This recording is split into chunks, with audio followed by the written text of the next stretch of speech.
¿Qué tal? Muy buenas, bienvenidas, bienvenidos a esta Oxo Talk que estamos desarrollando desde EBAD, desde el Museo Oxo, el mejor museo de videojuegos del mundo, que tiene en estos días una exposición, todavía podéis aprovechar, porque la verdad es que es una auténtica delicia, que es Final Fantasy, el legado de Final Fantasy. Y estamos hoy con uno de a los que le tenemos que agradecer la dimensión de esta exposición, que crece muy y mucho en la parte que le dedicamos precisamente a los objetos de la colección personal de nuestro invitado, que es Juanjo Asensio. Juanjo Viento, muy buenas, Hola, bienvenido. muy buenas, ¿qué tal? Placer estar aquí. Un placer tenerte aquí y sobre todo muchas gracias por esa cesión de una colección particular que es brutal, que ya te adelanto que más de un visitante que es fan de la saga se ha sorprendido. Incluso internacionales se ha sorprendido del nivel de colección que tenemos en el museo gracias a la colección personal de Juanjo Viento que nos ha cedido en el Museo Oxo. Pues allí voy. Vamos a hablar. Mira, hay una cosa que me interesa mucho y que creo que podríamos aprovechar este tiempo de divulgación del Museo Oxo, y es cómo un videojuego puede traspasar la frontera de lo virtual, del píxel, y empieza a establecer un lazo emocional. Al final estamos hablando de objetos de más o menos de mayor aprecio, más o menos caros, pero hay un lazo emocional que primero empieza en el videojuego, en la historia que proyecta el videojuego, en los personajes con los que te involucras, y que desemboca en que tu propio día a día, tu entorno, lo que quieres tocar, quieres que forme parte de ese universo. Entonces, me interesa mucho en tu caso cómo se traspasa esa barrera, cómo empieza a trascenderte la dimensión y el mensaje de Final Fantasy hasta el punto de decir, porque es algo que no se decide, o sea, empiezas a acumular objetos, todo lo que huele a Final Fantasy llama la atención de Juanjo. ¿Cómo es ese proceso? ¿Sabes? Porque es muy abstracto, pero vamos a intentar comprenderlo gracias a tu testimonio. Bueno, para mí Final Fantasy es un estilo de vida, ¿no? Es una forma de vivir y una forma de involucrarte, ¿no? En una franquicia de videojuegos que forma parte de tu día a día, ¿no? Pues empiezas jugando un juego, luego ves que hay una continuación o un juego del mismo universo, luego otro, ves que tienen correlación entre ellos, que elementos de uno acaban en otros y ahí es cuando sientes, ¿no? Que formas parte de todo ese universo conjunto y decides, pues es que esto quiero que sea parte de mi vida. El comienzo es Final Fantasy VII, Sí, ¿no? En tu caso, el Platinum. en mi caso sí, bueno, y seguramente en muchos casos no de jugadores de Occidente, el primer Final Fantasy que jugaron fue el 7, ¿no? En mi caso yo a nivel de juego fue un regalo de mi padre, me regaló el Final Fantasy 7 de la edición Platinum, ¿no? Que era la edición barata después de que el juego ya llevase un año en el mercado, ¿no? Y ese fue mi primera pieza de colección, ¿no? La primera piedra de este gran edificio, ¿no? Que he ido construyendo al cabo de tantísimos años. Y recuerdas esos momentos, esas horas que probablemente ya pasaron voladas y que dices, empiezas a establecer una línea en que no sabes si es realidad o ficción lo que estás viendo. Cuando te conectas mucho con un videojuego pasa eso. Supongo que a ti te pasaría. ¿Qué edad tenías? Yo en aquel momento tenía 16 años, me parece, 16, 17 años. 17 años. Hay que decir que luego Juanjo ha terminado siendo ingeniero informático, es decir, cacharreando, programando, jugando, pero de pronto llega esto a tu vida en un momento que 16, 17 años nos estamos forjando, eres fácilmente también impresionable en muchas cosas y dices, bueno, se te quedó corta la experiencia de Final Fantasy VII, ¿no? Eso es, sí. Al final también haces lazos, ¿no? Con gente pues en aquel momento del instituto, ¿no? Gente que ya se había pasado el juego, que te ayudaba, oye, esto tal, porque el internet de aquel momento era prácticamente inaccesible, ¿no? En España en las finales de los 90 el internet era un lujo. Entonces tenías que avanzar en un juego en base a preguntar a gente que ya se había pegado con esas cosas, o te contaba algún secreto, mira a ver si puedo usar esta magia en vez de esta otra, porque el enemigo es Los vulnerable, códigos secretos los también. códigos secretos, todo. O sea, esto forma parte de un compendio muy retro. Ujú. Luego fundas con más gente La Capital Olvidada, que es de alguna manera el faro de todos los que quieren seguir Final Fantasy y compartir una pasión. Al final se trata de buscar un punto en el que, oye, compartir información, compartir pasión, compartir experiencias y hablar con gente muy semejante a ti, ¿no? ¿Eso en qué año se funda? Pues La Capital Olvidada se funda en 2009. Hicimos coincidir la fecha del aniversario de Final Fantasy con la apertura al mundo. Hicimos una especie de beta, pero la puesta en marcha fue el día 18 de diciembre de 2009. Y hay una cosa bueno, es muy loable de lo que hacéis, que es pues compartir información, como lo que decía. Si te llega una revista, enseguida escaneas y lo subís. Una pieza de colección la posteas.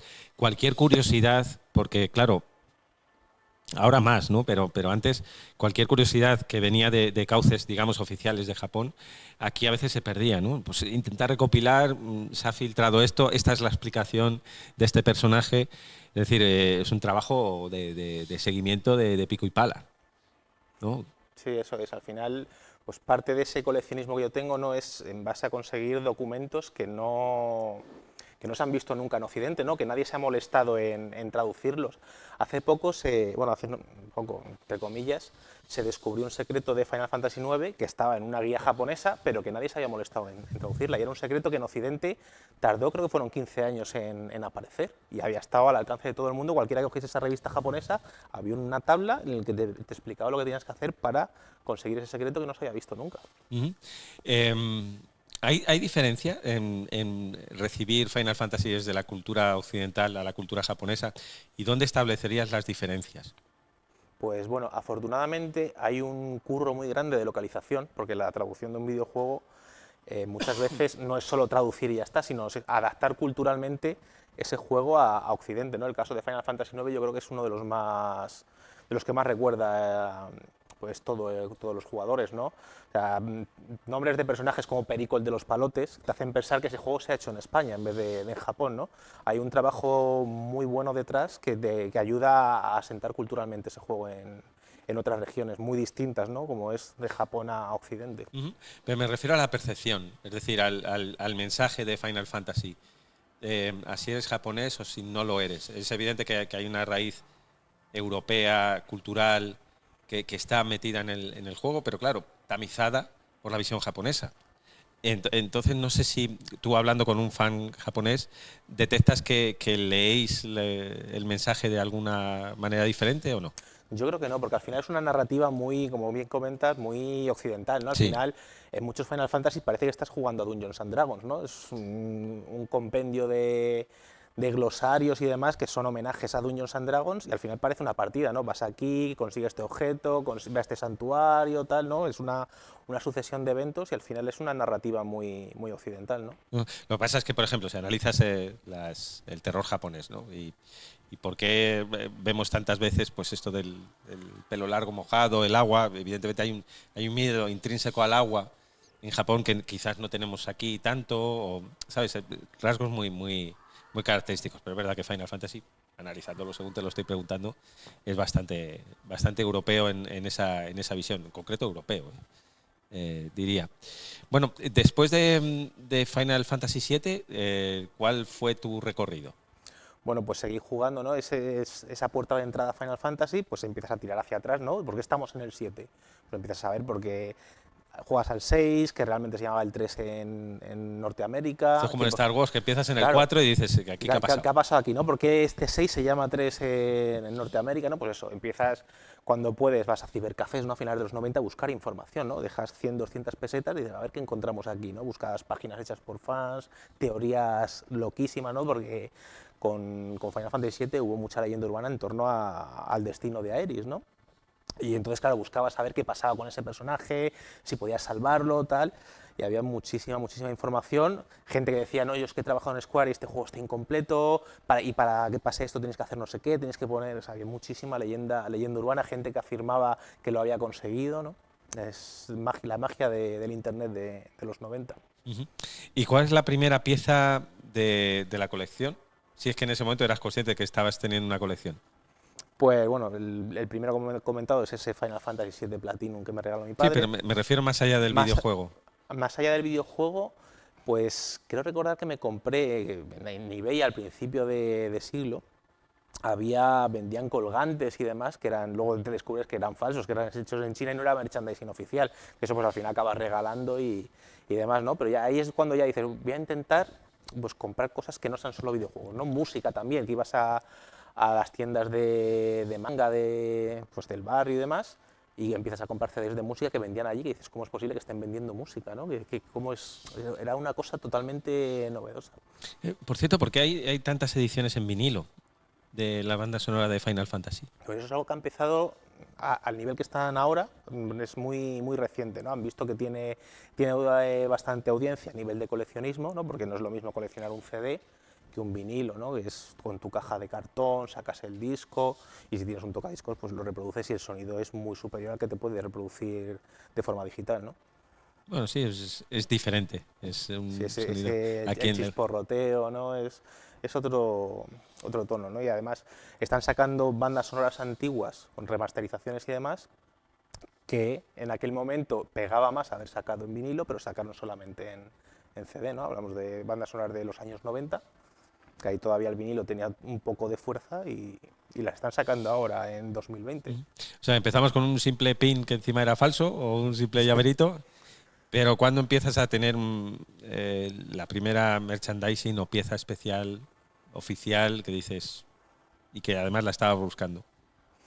Pues eso no hace mucho, ¿no? Porque yo principalmente coleccionaba solamente los videojuegos, ¿no? Quise tener todos los videojuegos, los que estaban saliendo en PAL España y todos los que estaban saliendo en Japón. Y tal vez yo creo que cuando conseguí el primer juego japonés fue cuando dije, aquí, este Final Fantasy 1 de Famicom es ya cuando decides, ahora vamos a empezar ya de aquí hacia adelante. Y no tenías Famicom en, No, no, Famicom la en ese. Famicom la conseguí una Famicom mucho tiempo después. O sea, Claro, pillaste pillé el juego por tener ese juego. directamente. Ujú.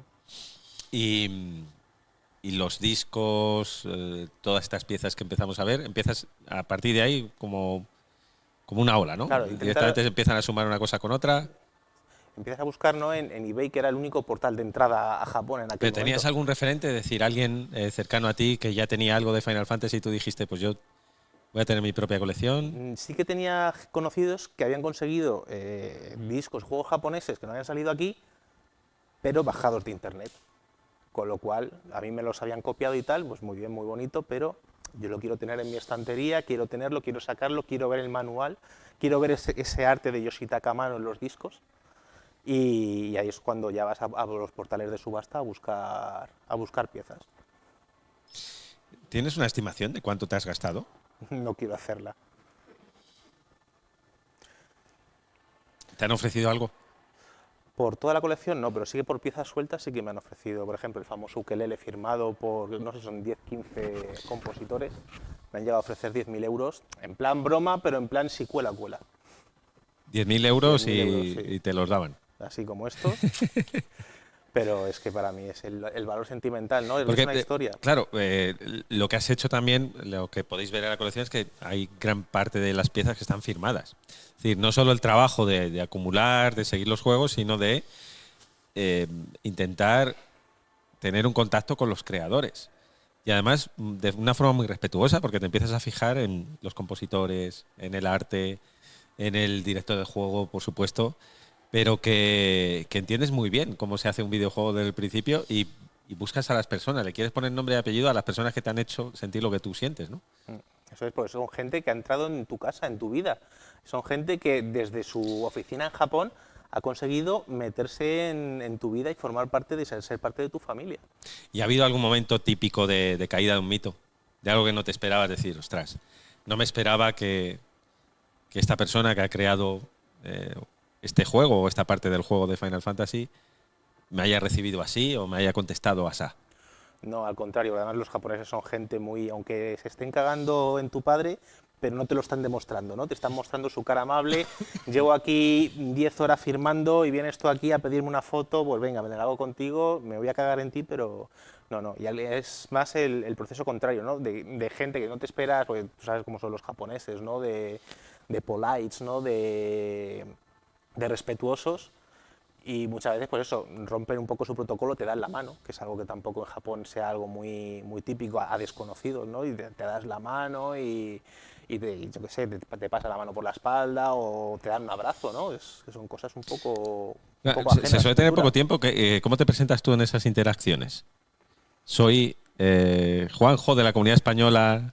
No, la verdad es que generalmente no te da tiempo, ¿no? Porque te quedas un poco paralizado al ver a tu ídolo allí delante, ¿no? Por ejemplo, a Nobuo Uematsu, fíjate que le he visto veces, a lo mejor he estado en 7 8 meet and greets con él, ¿no? O sea, y siempre es como que es la leyenda, ¿no? Y tú vas allí e intentas molestar lo menos posible y ya está, ¿no? Porque siempre que les llevas algo se sorprenden, ¿no? A Nobuo Uematsu, la primera vez que le llevé una cinta de cassette para que me la firmase, se quedó como diciendo, ¿dónde has sacado esto, no? Aquí, en Londres, un tío que viene de Londres me está sacando una cinta de cassette de los años 90 para que se la firme. Pero ¿cómo te enteras tú de esa cita, de ese meet and greet en Londres? Pues normalmente no, los conciertos se anuncian a bombo y platillo, ¿no? Se llaman pues, la gira de Instant Wars, que es la que más vigente está, ¿no? Se anuncia siempre a bombo y platillo en las redes sociales de Final Fantasy, incluso de este concierto y demás. Y entonces es pues como cualquier concierto de estos multitudinarios, a estar rápidos a sacar las entradas, porque a lo mejor solo hay 200 pases de meet and greet o 100 pases y Pero, tienes que estar rápido. ¿y el dinero? Pues hombre, cuando era estudiante no me lo podía permitir y cuando empecé a trabajar pues ya sí que podías permitirte buscarte un vuelo, un hotel y un viaje completo para ir a Londres o a París o a Lyon, a Dortmund. Bueno, claro, estamos hablando de un fan muy especial, que lo vemos con normalidad, por ejemplo, en un cantante, en una cantante, y a veces extraña en los videojuegos. ¿Por qué va a extrañar? Pues precisamente para romper esa barrera estamos hoy aquí. Pues es muy normal que busques eso y, oye, muy privilegiado eres. ¿Con qué momento te quedas de esos encuentros personales? En los que hay mirada con mirada, en los que hay ese punto de decir, ostras, que es que lo he tocado, ¿no? Y hemos hablado. ¿Con qué momento te quedas? Pues yo casi te diría con Kumi Tanioka, compositora de Final Fantasy XI, de Crystal Chronicles, ¿no? que vino aquí a Sí. la Gamepolis, ¿no? Y tuvimos la suerte de poderla sacar a enseñarle Málaga, estuvimos comiendo paella con ella, luego nos invitó a un helado ahí en la calle Larios, entonces es un momento, ¿no? Llega un punto en que tú te acostumbras a esa situación y hasta que no pasa un día o dos no eres consciente de eso que has vivido, ¿no? Que has estado con una leyenda de Final Fantasy, pues como puedes estar con algún colega paseando y enseñándole la ciudad. ¿Le gustó el helado? Sí, buenísimo, ¿Y churros no probó? ¿no? No preguntó por alguna otra cosa, Campero, por el campero, ¿no? ¿Y los toros no preguntó? ¿no? Por ejemplo, yo cuando entrevisté a Fumito Ueda sí que preguntó, era un gran apasionado. Luego juega sus juegos y lo entiendes, ¿no? De los toros, como cultura, te quiero decir, como espectáculo. Le llamó mucho Sí la que atención. el flamenco sí que se interesó mucho, ¿no? ¿Qué diferencias había entre una guitarra española y una eléctrica? Que era muy difícil el cambiar de una a otra y demás. Y bueno, pues Hablando de guitarra, a mí personalmente, no sé si Julio puedes compartir para nuestros espectadores. mm, Personalmente me encanta mucho la Stratocaster que, que tienes ahí con una edición especial, con las púas, serigafriada. Es del Final Fantasy XIV, ¿no? 14, eso es. Y luego tienes el ukelele, ¿no? Pero ya estamos viéndolo. Y efectivamente estáis viendo, bueno, estos son parte del relato que ha hecho Oxo junto con Square Enix. Estos son los puestos por cierto, son puestos escogidos directamente por Soken, donde él ha dicho qué temas deja que escuchemos. Y esta es la colección de Juanjo. O sea, es decir, estamos viendo un repaso. Bueno, es que es incalculable el valor de. Por cierto, el Technis también, ¿cómo te hiciste con ese plato? Pues el plato es un plato normal, lo que es Lo que tienes diferente es el Bueno, es un plato normal, sí. pero no es el más barato, quiero decir. Claro, no, yo me lo compré cuando empecé precisamente a comprarme vinilos, ya no solo de Final Fantasy, ¿no? de grupos de música, de Vetusta Morla, por ejemplo, pues sí que me apetecía hacerme con un tocadiscos, ¿no? Y me compré pues uno bueno. Y hace no mucho sacaron una Por cierto, colaboración. perdona con Vetusta, que la semana pasada tuvimos aquí a Arturo Monedero, que es responsable de haber hecho una de las cosas más bonitas que se ha hecho en el videojuego de España, que es Los Ríos de Los Alice. Ríos de Alice. Donde Vetusta pues participó de una manera muy proactiva y además, bueno, es que los conocemos también porque han sido compañero en Radio 3, en la radio, y les encantó la idea de hacer eso. Y déjame simplemente por poner que aquí estuvo también sentado Arturo, una maravilla, ¿eh? Música hecha videojuego, donde la música forma parte de la propia mecánica. Juego difícil, ¿eh? De los Sí. que te hace pensar bastante y que hoy en día con internet es muy fácil, pero este juego de los años 90 habríamos tenido que estar en el instituto, oye, te has pasado esto, has hecho lo de Aracne, no sé qué. Bueno, que te he interrumpido yo. Tú de por sí ya te gustaba el vinilo Mm. y que tú ya tenías el plato y ya lo maqueaste, ¿no? eso Lo es. tuneaste. Sí, había una pieza muy difícil de conseguir en aquel momento que está también expuesta, que es un flexivinil, ¿no? Un vinilo de estos que son como de plástico, de Final Fantasy II. Y ese sí que lo escuché una vez porque tenía ganas, pero claro, eso se deteriora muchísimo con escucharlo, porque no son de vinilo, son de plástico. Y esa era también una de las cosas, ¿no? Quería escuchar ese CD como había salido en el año 89, me parece. Bueno, luego tienes el minidisc portátil de Coca-Cola, que esto fue una locura, ¿no? Sí, porque eso fue un premio a... O sea, reuniendo puntos, no hubo una colaboración entre Final Fantasy y Coca-Cola, que te daban en los tapones, venía una figurita de un montón de personajes. Y también reuniendo puntos de esas Coca-Colas, pues entrabas en un sorteo, había uno que era una caja grande o sea, como un expositor para poner todas las figuras, y el minidisc de Final Fantasy VIII con los auriculares y demás. Y bueno, es una pieza que creo que solo hay 500 en el mundo, 500 o 1000, o sea, no se sortearon muchas. Y bueno, conseguí una y cuando la conseguí, pues eso. Compré otro del mismo modelo, porque es un JVC idéntico, completo, para poder tener cargador, para poder tener batería, para poder ver si funciona. Y efectivamente, ese sí funcionaba. Está operativo, bueno, es un gran formato, ¿eh? El minidisc. Sigamos con alguna de las piezas que tienes. Bueno, el tablero ajedrez. Tablero de ajedrez que sí también. Creo que solo hay 100 de eso, que fueron Solo para... 100. Solo 100. Se llama Formation Arts, me parece, que es un tablero que tampoco es muy distintivo de Final Fantasy, porque no tiene ninguna pieza representativa de Final Fantasy, pero servía para poner las figuras de una serie que se llamaba Final Fantasy Creatures, que son las que están puestas en el tablero. Y entonces el tablero también costaba bastante, entonces por eso se hicieron muy poca tirada, porque es como de resina fría. Y sería precisamente para eso, para poder colocar tus figuras y poder jugar al ajedrez con esos Final Fantasy Creatures. Arte firmado. ¿Qué más tienes?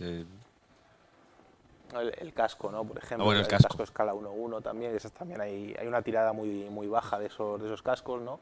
Que una vez me lo puse y me costó sacarlo un montón, porque va bastante bien entalladito, y yo, bueno, que tengo mucha cabeza, pues también, y bueno, la verdad es que, pues eso, me lo puse para hacerme la foto de rigor y ahí está en el expositor. Y a la hora de curiosidades que te ha surgido en torno a conocer a gente, una vez que tú has expuesto parte de tu colección también en redes y que te hayan preguntado, o incluso alguien del propio equipo de Square o de Final Fantasy que se haya interesado de, oye, ¿cómo ha llegado esto a tus manos? Por ejemplo, el ukelele, ¿no? Cada vez que se lo he llevado a alguien para firmarlo, como que ha ido creciendo con firmas, pues ya se paraban a mirar, ¿no? Y esto, anda, mira, aquí está no sé quién, aquí está tal, esto te lo ha firmado... Sobre todo, ¿no? Porque la primera fue la de Nobuo Uematsu, y a partir de ahí, pues, por ejemplo, Yoko Shimomura, cuando lo vio, Nobuo Uematsu, tal, no sé qué, y te preguntaban, ¿y esta de quién es? Pues esta es de tal, pues no sabía que firmaba así, ¿no? El ukelele sí que ha sido siempre un objeto que seguramente los que venían detrás de mí en el meet and greet se cagaban en mí porque decían, joder, se ha tirado con este 1 minuto, 2 minutos y a mí me va a despachar en 10 segundos. Claro, porque te preguntaban mucho por... Sí, o por ejemplo también el arcade, el frontal del arcade de Dissidia, ¿no? Estuvo aquí el productor del juego presentando otro juego de una serie similar que se llama Theath Reading, y claro, yo se lo llevé para que me lo firmase. Y el tío, claro, flipó y se quedó en shock, ¿no? Estuvo como paralizado viendo cómo es posible que este tío, un tío de Madrid, tenga aquí y me saque aquí, De me lo Leganés, plante, un cuidado. tío de Leganés, me plante aquí en mi cara un frontal de arcade de una máquina japonesa que no ha salido de Japón para que se lo firme. Bueno, tienes que estar muy orgulloso. Gracias a ti la exposición ha volado, yo creo que tiene una dimensión especial, precisamente porque lo hemos puesto a lo que es un relato convencional, donde, bueno, convencional, al estilo de Oxo, podemos jugar a todos los juegos en su formato original. Creo que la parte del arte con las cajas de luces es una preciosidad, el mapa de Balistea. El poder ver piezas de colección, de una colección personal tan cerca, yo creo que le ha dado un punto de piel y de conexión, lo que te decía yo, emocional. Te voy a hacer una pregunta un poco estúpida, ¿no? Pero porque no sé si la puedes contestar, pero ¿qué significa para ti Final Fantasy? O sea, cuando llevas tanto tiempo jugando y coleccionando, en este punto de tu vida, ¿qué podrías decir de decir, pues para mí Final Fantasy es esto? Pues para mí Final Fantasy es mi vida, o sea, es mi forma de vida, ¿no? O sea, me imagino, yo qué sé, a lo mejor dejar de tomar refrescos, pero no me imagino dejando de jugar a Final Fantasy, ¿no? ¿Serías diferente de no haberse cruzado Final Fantasy en tu camino? Seguro. ¿Cómo de diferente? Pues no sé, a lo mejor en algunos momentos duros de mi vida, si no hubiese tenido ese salvavidas, pues a lo mejor había entrado en una depresión muy grande, ¿no? Mucho más irreversible, que habiendo tenido ese apoyo, ¿no? de ese universo que siempre está ahí para ti. O sea, te ha salvado Sí, la sí. vida, metafóricamente. Sí, sí, sí. Por ejemplo, yo en 2014 yo pierdo de forma repentina a mi padre y yo me quedé pues, hundido, ¿no? De qué hago ahora con mi vida, ¿no? ¿No? ¿Cómo superas esa pérdida? Y acaba de salir un Final Fantasy, se llama Type Zero, y ese juego, además que es una carta de amor a ese universo, porque además está localizado... O sea, ese juego eh, mejoró la versión, o sea, la versión española mejoró la versión japonesa. O sea, está traducido increíble. Y ese juego para mí, el ir buscando guiños, referencias que había dejado ahí los traductores, para mí fue ese periodo de tiempo, ¿no? Con el que yo ya empecé a ver un poco la luz después de ese momento. Porque es él el que te introduce. Pero fue algo consciente. Él sabía lo que te estaba regalando cuando te regaló Final Fantasy VII, o simplemente era un juego Platinum que tenía buena No, pinta. fue un juego que estaba de oferta en el catálogo del Corte Inglés, ¿no? Que me enseñó un catálogo de, mira, ¿cuál quieres? ¿Es algún juego de esto? Que hace mucho no te regalan un juego. Y digo, oye, pues el Final Fantasy VII este está mucha gente hablando con él, ¿no? El anuncio ese que salía en la tele, ¿no? La próxima historia no la verás en el cine, ¿no? Final Fantasy VII. Era un anuncio muy potente, ¿no? Y había mucha gente en el instituto que hablaba tal, y, ostras, quiero saber, ¿no? Y dije, venga, va, ese. Podía haber sido ese como podía haber sido un Gran Turismo, ¿no? Pero fue ese. Y supongo que sí que compartirías luego con él algunos momentos, ¿no? Jugándolo. Sí, bueno, a ver, mi padre siempre me vio jugar, ¿no? Pero sí que hay un momento en 2012, creo que fue, o en 2011, que estaba muy cerca el 25 aniversario de la saga, ¿no? Entonces hicieron como una especie de concurso en Square Enix a nivel mundial, ¿no? Para demostrar cómo eres de fan de Final Fantasy. Y a mí se me ocurrió poner todos los juegos que tenía, porque en aquel momento mi colección era el 90% eran juegos, ponerlos y hacer como una especie de efecto dominó, sacar con la NES puesta, darle al botón de expulsar el disco para que saliese el primer Final Fantasy y empezaban todos los discos, ¿no? Entonces mi padre me ayudó y fue el que lo grabó, ¿no? Y luego, un año después, vinieron a presentar aquí un juego, Toriyama, que estaban presentando el Lightning Retro, ¿no? La tercera parte de Final Fantasy XIII, y tuve la suerte de hablar con ellos y les comenté lo del vídeo, ¿no? Que había quedado, yo quedé, no sé si fue sexto o séptimo del mundo, ¿no? En esa competición. Y se lo comenté y me dijeron, ostras, dice, ¿y cómo lo hiciste? No sé qué, porque este vídeo se comentó muchísimo allí en la oficina, Se tal. comentó. Se Sí, sí. comentó muchísimo, me Claro que dijo, se le claro. ocurrió mucho, ¿no? Tu padre.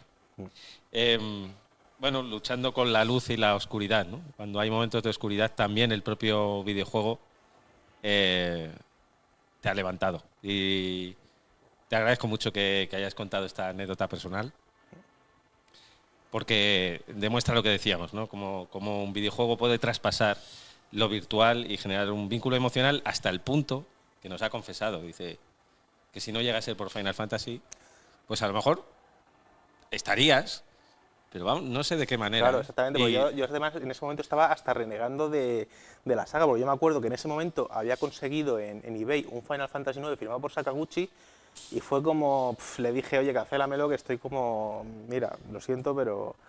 Y pasaba de todo, o sea, es que ni Final Fantasy me enganchaba, ¿no? Entonces fue un poco por presión de amigos en aquel momento que me dijeron, tienes que jugar a este, que te va a encantar, ya verás, no sé qué.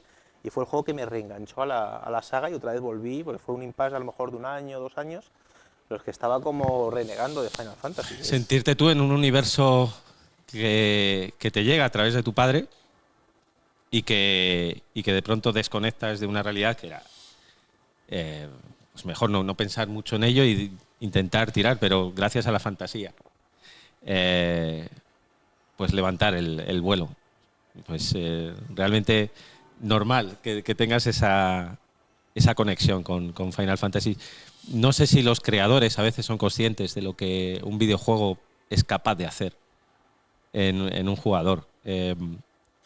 Siempre he dicho que este es un medio artístico y cultural muy singular en el que los creadores, si lo hacen bien, siempre dan la sensación de que el jugador está creando su propio universo.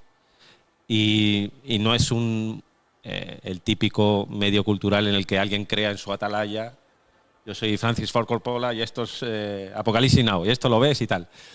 Te están dando la oportunidad de que tú diseñes, de que tú generes tu propia aventura, de que tus personajes. Entonces, es un acto de co-creación muy bonito y que da lugar a conexiones como esta, que es muy difícil y diría imposible a ese nivel encontrar en otro medio cultural, ¿no? Muchas gracias por esta confesión. Vamos a abrir un turno de... Hay aquí algunos de seguidores de Final Fantasy seguro, ¿no? Si no, no estaríais por aquí.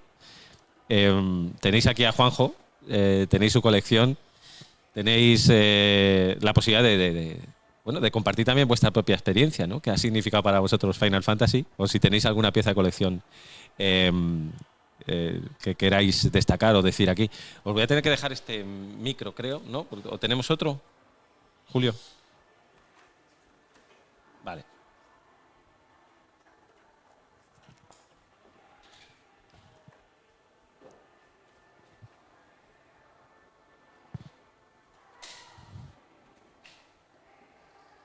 Si no, yo te dejo directamente. ¿Tú quieres hablar?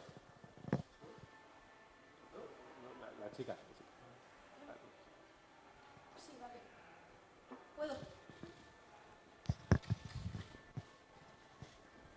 Bueno, primero, muchas gracias por la charla. Yo soy Ana y bueno, y muchas gracias por compartir esta experiencia tan bonita y lo que puede significar el videojuego, el mundo del videojuego para todos los usuarios y demás, o aquellos que intentamos crear algo a partir de ese mundo, y también por esa reflexión sobre lo que el videojuego aporta a nivel cultural, que lo hace de una manera como ningún otro formato.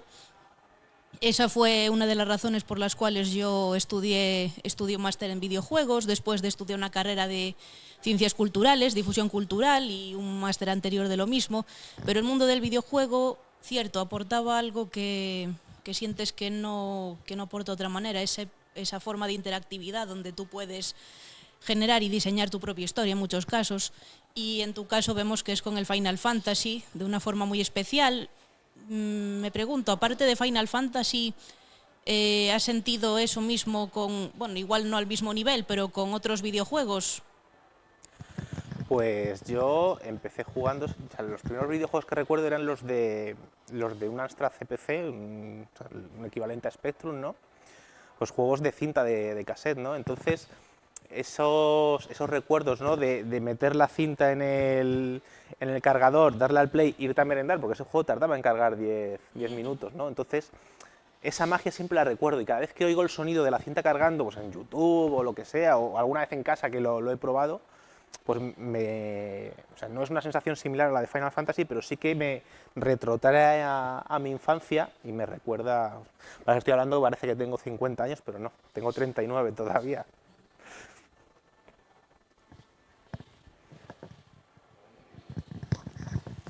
Buenas, ¿qué tal?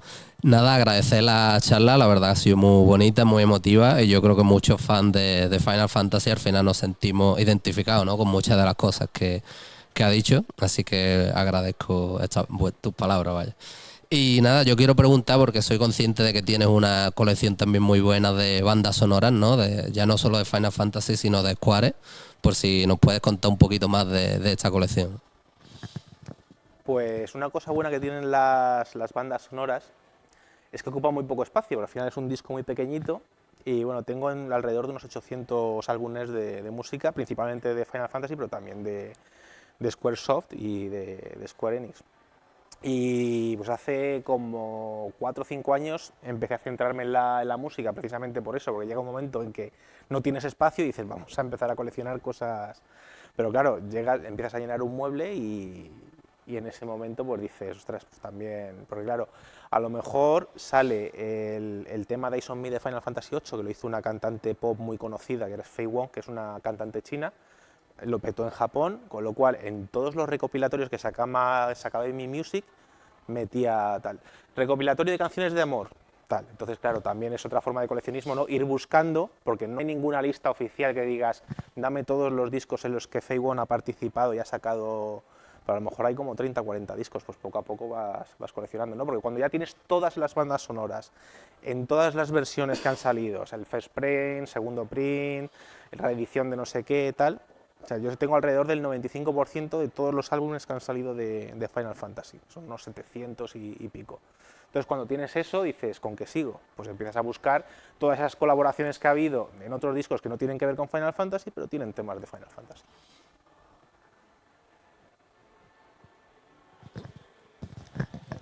Hola, buenas. Mi pregunta va a ser un poquito más directa. Yo lo que te quería preguntar era principalmente qué opinas sobre Lost Odyssey. Si lo consideras, por un lado, un sucesor espiritual, por así decirlo, de Final Fantasy XIII, o de lo que a lo mejor Hironobu consideraría haber pensado si Final Fantasy XIII estuviese en sus manos, o si consideras que simplemente era un proyecto totalmente distinto. ¿Qué opinas y cómo crees o qué sabes sobre el desarrollo y cómo te parece el juego? Lost Odyssey has dicho, ¿verdad? Lost Odyssey, sí. Lost Odyssey. Bueno, el Lost Odyssey salió para 360, ¿no? Fue el primer gran videojuego que hizo Sakaguchi, ¿no? Cuando salió de Squaresoft. Y bueno, mucha gente dice que podía haber sido el Final Fantasy XIII, ¿no? Tiene muchos elementos de Final Fantasy, como tiene un Cid, tiene Behemoth, ¿no? Bueno, y ya la propia narrativa del universo. Es una pena, ¿no?, que ese juego no haya sido franquicia de Final Fantasy, ¿no? Porque todas las ideas que tenía Sakaguchi, aunque Sakaguchi en aquel momento ya estaba muy apartado de Final Fantasy, ¿no? Final Fantasy X, Sakaguchi era ya un mero productor y una de las causas por las que él se fue de la empresa era porque estaba agotado de tanta burocracia, ¿no?, en aquel momento, y bueno, y que también porque se sentía un poco responsable de la caída por la película que hizo con Universal, no, con Columbia Pictures, la de Final Fantasy. Y bueno, Los Odyssey es un juegazo, para quien no lo haya jugado. Es una pena que no haya habido una remasterización, pero siendo un juego de 360, lo bueno que tiene la Xbox es que tiene una retrocompatibilidad bestial. Entonces ese juego se puede jugar a día de hoy a 4K y demás, lo cual es... O sea, yo no lo considero un Final Fantasy XIII como mucha gente, el verdadero Final Fantasy XIII, porque Final Fantasy XIII para mí es una saga increíble, pero sí que hay que dar una oportunidad porque es narrativa propia de Sakaguchi y sí que hay muchos secretos sobre el desarrollo de este videojuego que están en el libro que sacó hace poco Héroes de Papel, bueno, hace 2 o 3 años, Sí. sobre Final Fantasy VII, y hablan mucho del desarrollo de este juego, ¿no? Hay muchas curiosidades, ¿no? Como creo que era Nvidia, ¿no?, que pasaba de ellos, no conocían bien la arquitectura de la Xbox y decían manual de instrucciones. Cada vez que les preguntaban algo, manual de instrucciones. Y tuvo muchísimos problemas el juego, pero como era Sakaguchi y era Microsoft con pasta infinita, pues tiraron para adelante.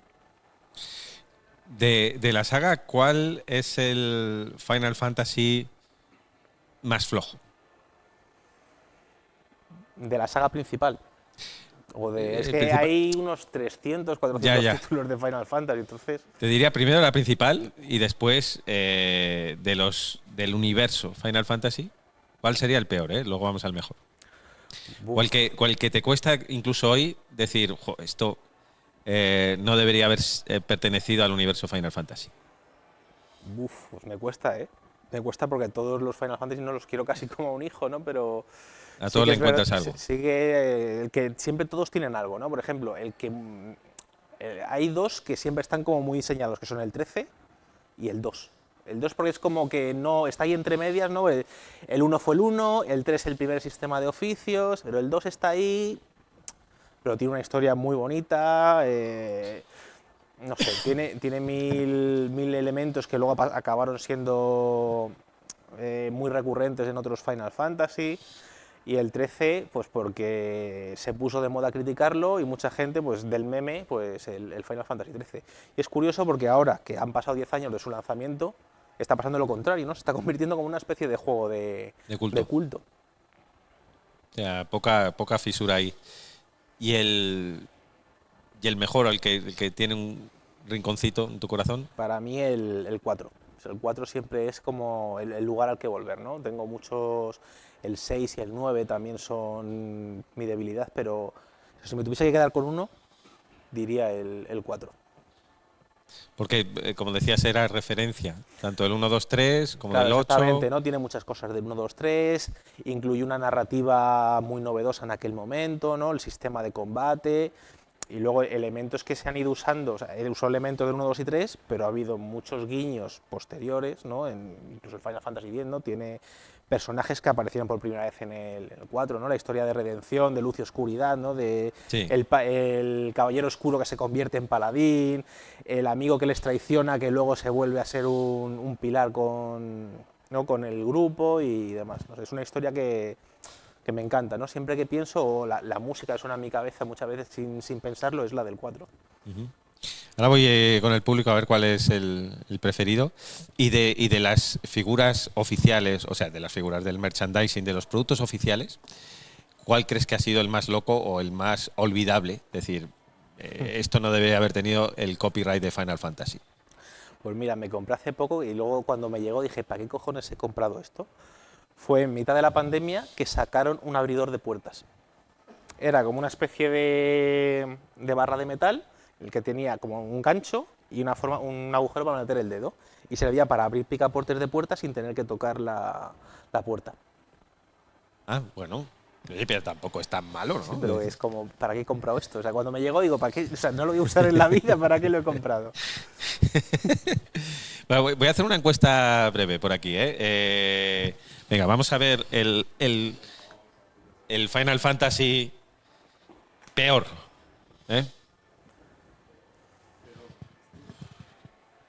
de la saga, de la línea principal y del universo. ¿Se me ve aquí, Julio? Estoy aquí en la sombra. No tengo yo mucho argumento para defenderlo, más que la impresión que me dice un día, pero le tengo un odio acérrimo al 10-2.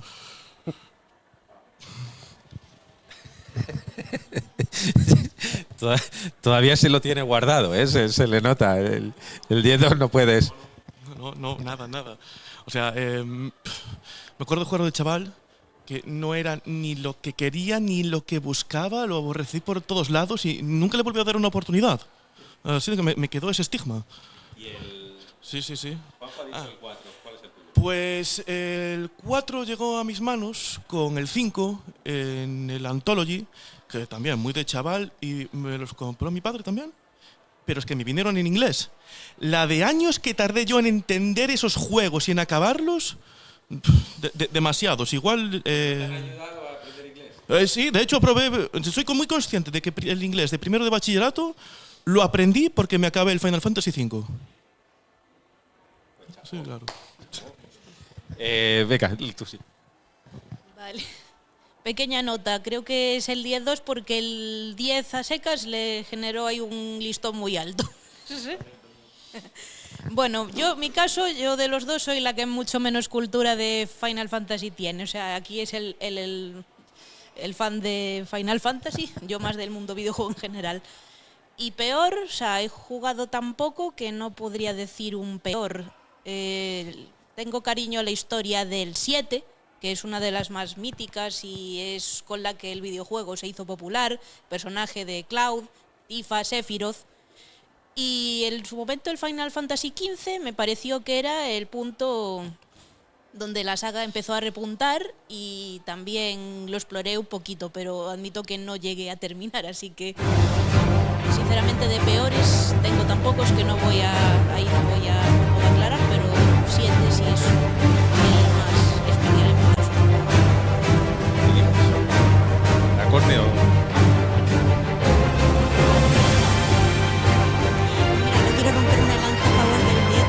que a pesar de que creo que no se puede comparar con el 10, a mí me gustó mucho el sistema de combate. A pesar de que era un sistema por turnos, era mucho más activo y dinámico de lo que habían ofrecido otros juegos. Y a ver, no considero que ninguno de la saga principal sea malo, pero si tuviera que elegir el 3, por ejemplo, argumentalmente creo que ya el 4 subió mucho. Entonces diría que el 3 no me pareció tan entretenido, pero la verdad que son todos muy buenos. Es difícil, una pregunta difícil. El mejor para mí, bueno, creo que es una pregunta que se remonta mucho a mi infancia y es que me pasa lo que le pasa a mucha gente, que creo que nos marca el primer Final Fantasy con el que empezamos, en este caso fue el 8. Así que diría que el 6, 9 y 8 son mis favoritos, pero es que el 8 fue el primero con el que empecé. Así que me quedo con ese. Pues yo estoy un poco como todos, ¿no? Todos me gustan muchísimo y es difícil elegir uno malo, ¿no? Uno peor. Quizás yo me guío mucho en los RPG en general, me guío mucho por lo que me transmite un juego, ¿no? Es más que el juego como es en mecánica y tal.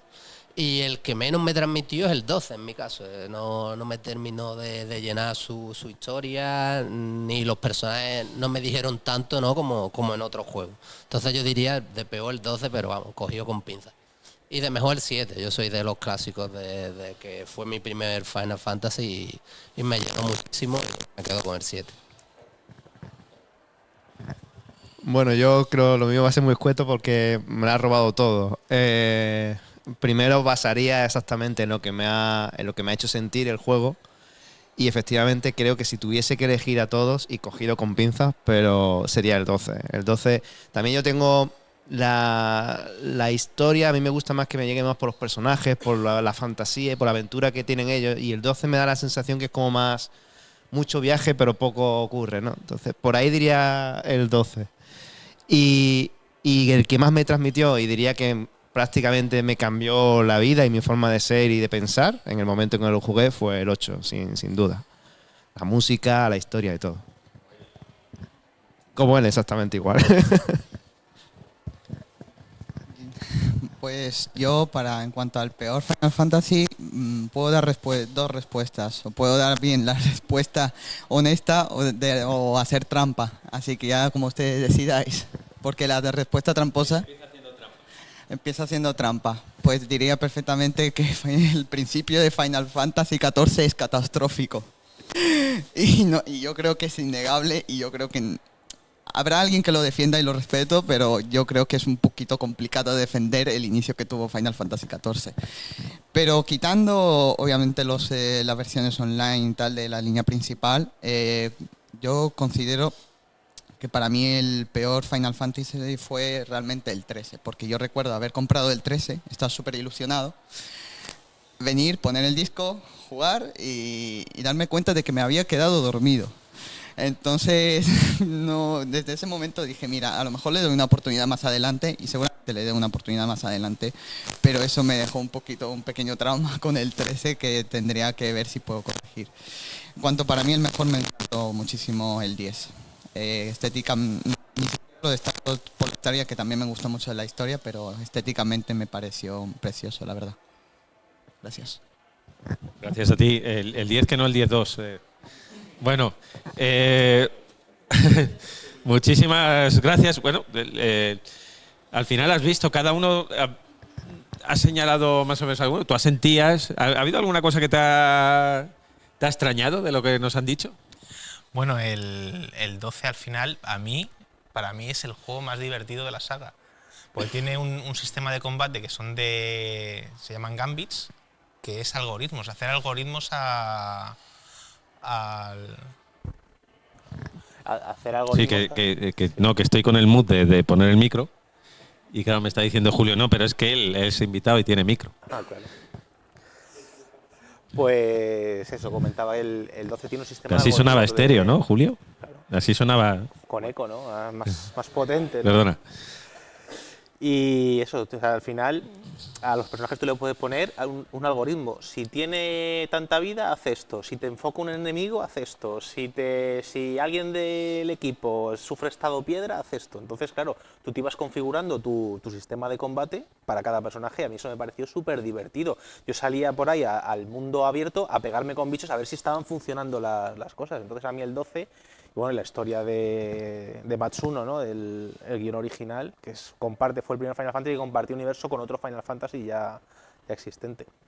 Que hay que decir que tú como ingeniero informático también tienes esa doble visión de intentar ver también la estructura, el código. ¿Se puede decir dónde trabajas? ¿O lo dejamos...? No, casi lo dejamos, ¿no? Lo dejamos. No, porque enlazando donde trabajas y el universo de Final Fantasy hay una conexión. O sea, podría haberla. No sé si hay alguien de la empresa donde tú trabajes que decirles, oye, ¿habéis pensado en lanzar una colección de Final Fantasy? Ya hicieron una de Kingdom Hearts. Están indagando dónde... Hacemos una encuesta a ver si saben dónde... No te quiero poner en ese. Bueno, gente en Twitch... MNK Breaker. Qué pena no estar en Málaga para asistir a estas charlas. El viaje de Final Fantasy XV me llegó al corazón, si bien la ejecución no fue la mejor. Y con Final Fantasy X-2, Chocoferu le pasa lo mismo que a ti. Le ha pasado similar. Y bueno, que agradeceros. Hay una cosa que se ha repetido en tu charla y en ellos que os ha cambiado la vida, Final Fantasy. Que reconocéis que hay tú decías, es una forma de vida. Y realmente teniendo contacto con la comunidad más directa y contigo, me doy cuenta. ¿Cómo definirías? Voy a intentar darle la vuelta a la pregunta, es que me gustan las preguntas rebuscadas. ¿Qué tipo de persona no le gustaría Final Fantasy? ¿Qué tipo de político, por ejemplo? No te quiero poner ese... O sea, ¿qué tipo de persona dices? No tiene la pasta para que le guste Final Fantasy.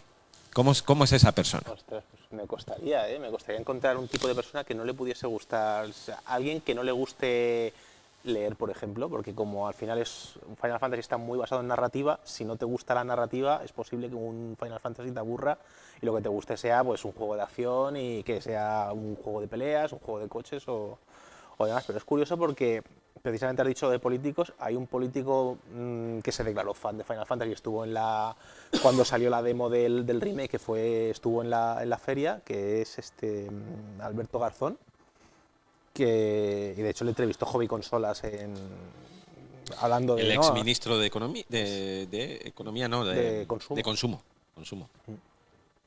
Fíjate, y es un fan reconocido de Final Fantasy, ¿no? Hasta los políticos les gusta Final Fantasy. Hombre, también hay una lucha de poderes ahí. Bueno, ¿y qué obras crees? ¿Vale? Ya para finalizar vamos a intentar amplificar un poco el abanico de influencia cultural de Final Fantasy. ¿Qué obras crees que han bebido mucho de Final Fantasy? Pues fíjate, por ejemplo, Mass Effect, visualmente, uno de los ilustradores reconoció que había habido mucho de la película de Final Fantasy, o sea, del gran fracaso de la compañía, que visualmente era increíble cómo se veía esa película y del apartado visual, y dijo que que se habían inspirado mucho en muchos modelos futuristas de esa película para hacer Mass Effect.